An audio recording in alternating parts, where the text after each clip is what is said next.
पूर्व की कक्षाओं में नमस्कार दोस्तों। पूर्व की कक्षाओं में हमने व्यक्तित्व का अर्थ व उसकी परिभाषाओं के बारे में अध्ययन किया था। आज हम आपके सामने वीडियो लेके आए हैं।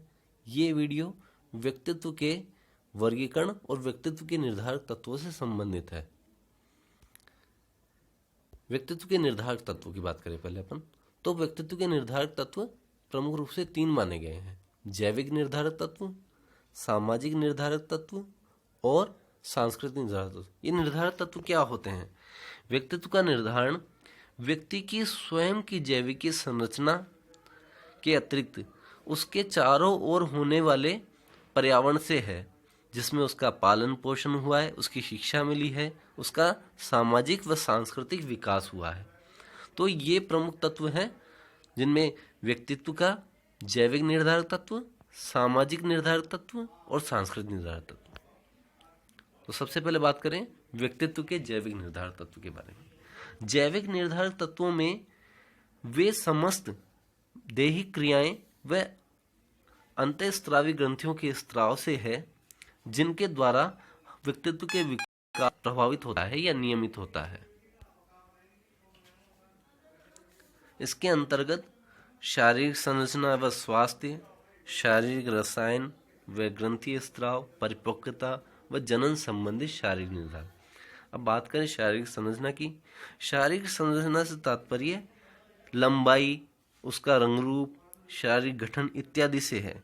इनसे शील गुणों का विकास होता है तथा पूर्वजों का, पूर्वज जो हमारे हैं उनका भी हमारे पर प्रभाव पड़ता है, आनुवंशिक रूप से उनका प्रभाव पड़ता है, जिनसे हमारे अंदर शील गुणों की बात करें। शील गुण कौन से? जैसे आत्मविश्वास, उत्तरदायित्व की भावना, सामाजिकता की भावना, इन सभी का विकास होता है। अब बात करें शारीरिक रसायनों से संबंधित। शारीरिक रसायन का मतलब तात्पर्य है कि हमारे शरीर में विभिन्न प्रकार की ग्रंथियां पाई जाती हैं, जिनसे विभिन्न प्रकार के रसायन अर्थात हार्मोन्स निकलते हैं, जो हमारे शरीर के में परिवर्तन उत्पन्न करते हैं। इनके अधिक सक्रिय या निष्क्रिय होने से हमारे व्यवहार में परिवर्तन आता है। जैसे बात करें, सबसे पहले हम अंतःस्रावी ग्रंथियां अधिक प्रभावित करती हैं। अंतःस्रावी ग्रंथियों में जैसे कि पीयूष ग्रंथि। पीयूष ग्रंथि हमारे मस्तिष्क में स्थित होती है। इसके कार्यों को देखते हुए इसे मास्टर ग्लैंड भी कहा जाता है। पीयूष ग्रंथि से कौन सा हार्मोन निकलता है? पीयूष ग्रंथि से सोमेटोट्रोपिन हार्मोन्स निकलता है, जो शरीर की लंबाई पर नियंत्रण रखता है, तथा निकलने वाला पिट्यूटिन व ट्रॉफिक हार्मोन रक्तचाप का नियमन करता है, वक्र के कार्यों का नियमन करता है, वह अंतःस्रावी ग्रंथियों का नियमन भी करता है। इस कारण पीयूष ग्रंथि को मास्टर ग्लैंड कहा जाता है। अब दूसरी ग्रंथि की बात करें, एड्रिनल ग्रंथि। एड्रिनल ग्रंथि कहाँ स्थित होती है? वक्र के ऊपर स्थित होती है, जो कि हमारे आपातकालीन परिस्थिति में हमारी संवेगों पर नियंत्रण स्थापित करती है। ये हमारे संवेगों से संबंधित है। इसे आपातकालीन हार्मोन भी कहते हैं। इससे एड्रिनलिन हार्मोन निकलता है, जिसे हम आपातकालीन हार्मोन भी कहते हैं। इसी प्रकार से थायराइड ग्रंथि, पैराथायराइड ग्रंथि, पैनक्रियाज, यौन ग्रंथियां, ये हमारे व्यक्तित्व के विकास को प्रभावित करती है। अब बात करें परिपक्वता की। बालक के विकास क्रम में परिपक्वता का बहुत महत्व है। परिपक्वता की बात करें तो परिपक्वता में शारीरिक, मानसिक, संवेगात्मक, सामाजिक, नैतिक इत्यादि विभिन्न प्रकार के क्षेत्रों में परिपक्वता से संबंध है। ये परिपक्व व्यक्ति जो होता है वो समायोजन करने में उसका उच्च मानसिक विकास होता है, उसमें समायोजन क्षमता अधिक होती है, विवेकपूर्ण होता है।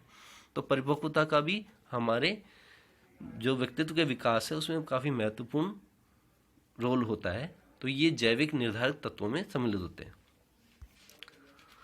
अब बात करते हैं व्यक्तित्व के सामाजिक निर्धारक तत्वों के बारे में। सामाजिक निर्धारक तत्वों को 2 भागों में बांटा गया है। पहला पारिवारिक संबंधित निर्धारक तत्व और दूसरा विद्यालय संबंधित निर्धारक तत्व। पारिवारिक संबंधित निर्धारक तत्वों में माता पिता का बालक से संबंध, जीवन के प्रारंभिक काल से ही बच्चे पर माँ का अतिरिक्त प्रभाव होता है। माता पिता का बालक से संबंध बालक के व्यक्तित्व को प्रभावित करता है। पारिवारिक वातावरण भी व्यक्तित्व को प्रभावित करता है। पारिवारिक वातावरण में परिवार के माता पिता के अतिरिक्त अन्य संबंधियों का भी बच्चे पर प्रभाव पड़ता है। उनका तालमेल, उनकी परिवार में बालक की जो आवश्यकताओं की पूर्ति हो रही है, ये भी व्यक्तित्व को प्रभावित करती हैं। इसके अलावा परिवार का आकार, संयुक्त परिवार है, एकल परिवार है, तो ऐसी स्थिति में ये भी बालक के व्यक्तित्व को प्रभावित करते हैं। अब बात करते हैं परिवार की आर्थिक स्थिति। आर्थिक स्थिति भी बालक के व्यक्तित्व को बहुत प्रभावित करती है। कैसे करती है कि आर्थिक स्थिति अगर सुदृढ़ नहीं है तो बालक में आत्मविश्वास की कमी आ सकती है। प्राय ये देखा जाता है कि निम्न आर्थिक स्तर वाले परिवारों में के बालकों में हीन भावना व असुरक्षा की भावना होती है। कहीं कहीं इनमें संकोच की प्रवृत्ति भी पाई जाती है। ये गुण व्यक्तित्व को नकारात्मक स्थिति में प्रभावित कर सकते हैं। ऐसे बच्चों का शारीरिक स्वास्थ्य भी भोजन की उपलब्धता की कमी के कारण निम्न रहता है। तो परिवार का आर्थिक स्तर भी बालक के व्यक्तित्व को प्रभावित करता है। अब बात करते हैं विद्यालय से संबंधित निर्धारित तत्वों के बारे में। विद्यालय वह स्थान है जहां बालक का विकास होता है। घर में विकास होता है और एक विद्यालय में विकास होता है। विद्यालय एक नियंत्रित वातावरण है तथा बालक के विकास को प्रभावित करने का महत्वपूर्ण कारण है। इसमें बालक से विद्यालय में अध्यापकों का आचरण, मित्रों का चुनाव, सामाजिक आदान प्रदान की क्रियाएं, सांस्कृतिक कार्यक्रम इत्यादि जो विद्यालय में जो गतिविधियां संचालित हो रही हैं, ये बच्चे के व्यक्तित्व के विकास में महत्वपूर्ण रोल प्ले करती हैं। वास्तव में विद्यालय में समूह में रहकर बालक के व्यक्तित्व का उत्कृष्ट विकास हो सकता है, क्योंकि यहाँ बालक को अपने व्यक्तित्व के विभिन्न गुणों का विकास करने का अवसर प्रदान होता है। अब है सांस्कृतिक निर्धारित तत्व। सांस्कृतिक निर्धारित तत्व प्रत्येक बालक जो अपनी सांस्कृतिक पृष्ठभूमि से बहुत कुछ सीख के आता है। सामाजिक मान्यता, नियम बालक को क्रमिक रूप से स्वतः अपनाता चला जाता है।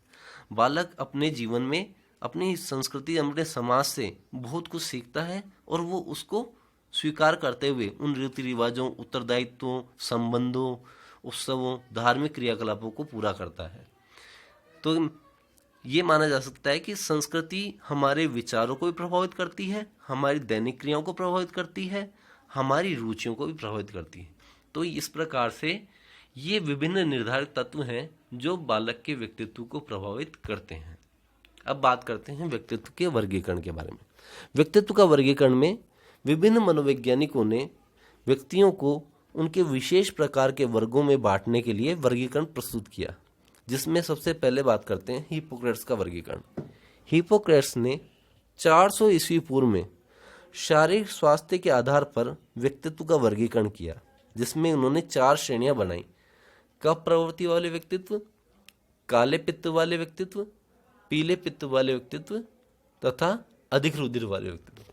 कफ प्रवृत्ति वाले व्यक्तित्व के अंदर उन्होंने उसकी विशेषताएं बताई कि इनका शरीर चुस्त होता है परंतु चिड़चिड़ा स्वभाव होता है। संवेगात्मक रूप से ये कमजोर परंतु शारीरिक रूप से शक्तिमान होते हैं।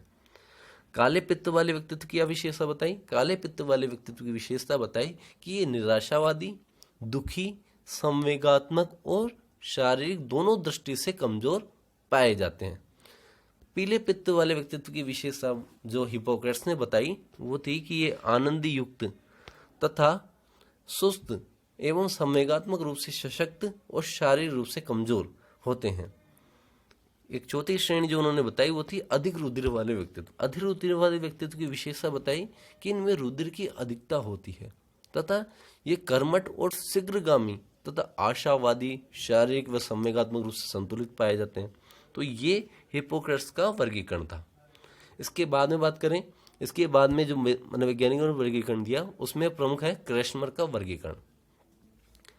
क्रेशमर ने शारीरिक संरचना के आधार पर सर्वप्रथम व्यक्तित्व का वर्गीकरण करने का प्रयास किया, जिसमें उन्होंने 3 श्रेणियां बनाई। पिकनिक प्रकार का व्यक्तित्व, एथलेटिक प्रकार का व्यक्तित्व और लेप्टोसोमेटिक प्रकार का व्यक्तित्व। लेप्टोसोमेटिक प्रकार का व्यक्तित्व। तो पिकनिक प्रकार के व्यक्तित्व को क्या किस श्रेणी में रखा? उनकी विशेषता उन्होंने बताई कि ये मिलनसार एवं छोटे कद वाले तथा शरीर इनका मोटा व चर्बी युक्त बताया। इसकी व्यक्तित्व संबंधी विशेषता है कि ये सामाजिक, विनोद प्रिय व बहिर्मुखी तथा आराम तलब व लोकप्रिय होते हैं। मतलब जो पिकनिक प्रकार के व्यक्तित्व होते हैं वे सामाजिक होते हैं, विनोद प्रिय होते हैं, बहिर्मुखी होते हैं और आराम तलब होते हैं। इनका शरीर कैसा बताया? शरीर बताया कि इनका शरीर मोटा व चर्बी युक्त होता है। कद छोटा, शरीर मोटा व चर्बी युक्त। दूसरे प्रकार का व्यक्तित्व एथलेटिक प्रकार का। एथलेटिक प्रकार के व्यक्तित्व की विशेषता बताई उन्होंने, शारीरिक विशेषता कि ये खिलाड़ी स्वभाव के व्यक्ति होते हैं।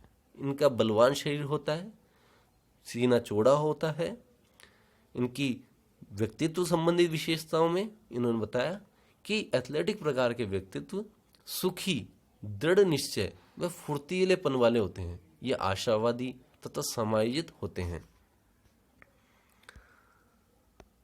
अब बात करते हैं लेप्टोसोमेटिक अर्थात निर्बल शरीर वाले व्यक्तित्व। इसमें उन्होंने बताया कि इनका ऐसे प्रकार के व्यक्तित्व वाले व्यक्ति लंबे तथा दुबले पतले तथा छोटे सीने वाले होते हैं। इनकी विशेषता उन्होंने बताई कि जिन लेप्टोसोमेटिक प्रकार के व्यक्तित्व के व्यक्ति शर्मीले स्वभाव के, एकांत प्रिय, निराशावादी तथा सामाजिक रूप से असमायोजित पाए जाते हैं। तो ये वर्गीकरण दिया था क्रैशमर ने। इन्हीं से मिलता जुलता वर्गीकरण दिया शेल्डन ने, जिसमें उन्होंने शेल्डन ने भी 3 श्रेणियों में बांटा: गोलाकार, आयताकार व लंबाकार। गोलाकार के लिए उन्होंने एंडोमॉर्फिक शब्द काम में लिया। एंडोमॉर्फिक के अंदर शारीरिक बनावट बताई कि एंडोमॉर्फिक प्रकार के व्यक्ति शक्तिहीन, मोटे व कोमल शरीर वाले, जैसे कि क्रैशमर ने वर्गीकरण दिया था पिकनिक प्रकार के व्यक्तित्व को एंडोमॉर्फिक श्रेणी में रखा इन्होंने। इसकी विशेषता बताई कि ये आराम तलब, सामाजिक व स्नेहशील हैं। इसी प्रकार से आयताकार व्यक्तित्व, आयताकार के लिए मेसोमॉर्फिक शब्द काम में लिया। मेसोमॉर्फिक प्रकार के जो व्यक्तित्व हैं उनका शारीरिक गठन संतुलित होता है तथा अच्छा स्वास्थ्य व फुर्तीला शरीर, जो कि क्रैशमर के एथलेटिक प्रकार जैसा पाया गया। इसके अंदर उन्होंने शारीरिक विशेषता बताई, इनके व्यक्तित्व की विशेषता वैसी बताई कि ये साहसी, निडर, फुर्तीले, आशावादी व कर्मठ होते हैं। फिर बात करें लंबाकार व्यक्तित्व। लंबाकार एक्टोमॉर्फिक, इसमें कमजोर शरीर तथा लंबे व दुबले पतले शरीर वालों को इस श्रेणी में रखा। इसकी विशेषता उन्होंने बताया कि ये प्राय निराशावादी होते हैं तथा असामाजिक, एकांत प्रिय और चिड़चिड़े स्वभाव के होते हैं। अब बात करें कार्ल यूंग के वर्गीकरण की। कार्ल यूंग ने जो वर्गीकरण प्रस्तुत किया, इसमें उन्होंने विभिन्न सामाजिक कार्यों में भाग लेने, रुचि प्रदर्शित करने इत्यादि दृष्टिकोणों से इन्होंने 3 वर्गों में बांटा। पहले इन्होंने 2 निश्चित वर्गों में बांटा, अंतर्मुखी और बहिर्मुखी। बाद में इन वर्गों में इन्हें एक उपवर्ग बनाया जिसका नाम दिया उभयमुखी व्यक्तित्व। तो अंतर्मुखी व्यक्तित्व, बहिर्मुखी व्यक्तित्व तथा उभयमुखी व्यक्तित्व का वर्गीकरण कार्ल यूंग ने प्रस्तुत किया, जिसमें इन्होंने प्रमुखता दी चिंतन, भावना, संवेदना को इन्होंने इस आधार पर बांटा। तो अंतर्मुखी व्यक्तित्व की विशेषता देखें कि अंतर्मुखी व्यक्तित्व के धनी व्यक्ति एकांत प्रिय होते हैं तथा इनमें सामाजिकता का अभाव पाया जाता है। अंतर्मुखी वाले व्यक्तित्व के जो व्यक्ति हैं ये थोड़ा कम बोलते हैं, संकोची स्वभाव के होते हैं, लज्जालु होते हैं, चिंताग्रस्त होते हैं तथा शीघ्र घबराने वाले होते हैं। मतलब इनमें साहस की कमी पाई जाती है। अंतर्मुखी वाले व्यक्तित्व में साहस की कमी पाई जाती है। इनमें आत्मचिंतन की प्रधानता होती है। अंतर्मुखी वाले व्यक्ति में आत्मचिंतन का प्रमुख रूप से गुण पाया जाता है। ये साहित्यिक व आध्यात्मिक विषयों में के अध्ययन में रुचि लेते हैं। तो अंतर्मुखी वाले व्यक्तित्व की विशेषता बताई कि ये साहित्यिक व धार्मिक विषयों में रुचि लेते हैं, ये कम बोलते हैं, संकोची होते हैं, थोड़े ये एकांत प्रिय होते हैं तथा आत्मगत दृष्टिकोण रखते हैं। इनके लिए बात करें तो ये एक अच्छे लेखक दार्शनिक, कवि व वैज्ञानिक बन सकते हैं। अब बात करें बहिर्मुखी वाले व्यक्तित्व। अंतर्मुखी का जस्ट अपोजिट बहिर्मुखी है। बहिर्मुखी की क्या विशेषता है कि बहिर्मुखी वाले व्यक्तित्व ये बाह्य जगत में विशेष रुचि लेते हैं। ये सामाजिक हित के लिए अपने हितों का बलिदान करने वाले के लिए सदैव तत्पर रहते हैं। इनमें सामाजिकता का गुण प्रमुख रूप से पाया जाता है। ये अच्छे नेतृत्वकर्ता बन सकते हैं। ये प्राय वर्तमान समय को अधिक महत्व प्रदान करते हैं। बहिर्मुखी व्यक्तित्व वाले वर्तमान समय को अधिक महत्व प्रदान करते हैं। कुशल और आशावादी होते हैं। साहसपूर्ण कार्य करने में इनको रोमांच आता है। प्राय हंसमुख होते हैं। बहिर्मुखी व्यक्तित्व के व्यक्ति अच्छे नेता, वकील व अध्यापक बन सकते हैं। अब बात करें उभयमुखी व्यक्तित्व। उभयमुखी व्यक्तित्व क्या है कि प्राय ये देखा गया कि पूर्ण रूप से न तो कोई अंतर्मुखी पाया गया न बहिर्मुखी पाया गया, तो अर्थात अधिकतर संख्या वाले व्यक्तित्व कैसे माने गए? उभयमुखी माने गए, जिनमें ये दोनों के गुण पाए गए। ये न तो पूर्ण रूप से अंतर्मुखी होते हैं न ही पूर्ण रूप से बहिर्मुखी होते हैं। इस प्रकार के व्यक्तित्व वाले बहुसंख्या में पाए जाते हैं तथा ये यथार्थवादी व वास्तविकतावादी होते हैं।